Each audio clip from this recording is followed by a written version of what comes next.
أنباء من النادي الأهلي. المدرب البرتغالي برونو لاج وافق على تدريب النادي الأهلي في المرحلة الحالية. جالي خبر في وقت متأخر من فجر اليوم صحاني، ولكن قلت مش مهم، خبر زي كده لازم أنزله على طول، ما ينفعش استنى لتاني يوم الصبح. خبر جالي على التليفون، خبر عاجل من النادي الأهلي. نقدر نقول كده أنباء من النادي الأهلي، بلاش نقول مصدر مسؤول ولا حاجة، لا نقول أنباء من النادي الأهلي عن خلاص وصول موافقة برونو لاجي المدرب البرتغالي مدرب بنفيكا السابق، موافقته على تدريب النادي الأهلي، وإنه على الأغلب مباراة الزمالك القادمة ستكون الأخيرة للجهاز الفني الحالي بقيادة عماد النحاس، على أن يبدأ برونو مهمته مع الفريق بدءا من لقاء النادي الأهلي ضد كهرباء الإسماعيلية يوم 4 أكتوبر.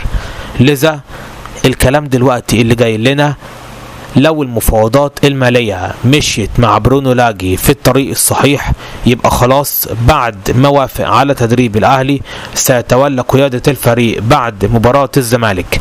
يعني على حسب الكلام دلوقتي الملخص المفيد بقى، لأن احنا بنسجل الفيديو ده فجرا في وقت غير معتاد، برونو لاجي من الآخر كده وافق على تدريب النادي الأهلي، ولكن يتبقى المفاوضات المالية. فهل ينجح النادي الأهلي في الوصول لاتفاق مالي مع برونو لاجي؟ لو وصل الأهلي لاتفاق مالي معاه سيصل بإذن الله للقاهرة بعد مباراة الزمالك في قمة الدوري لقيادة الفريق.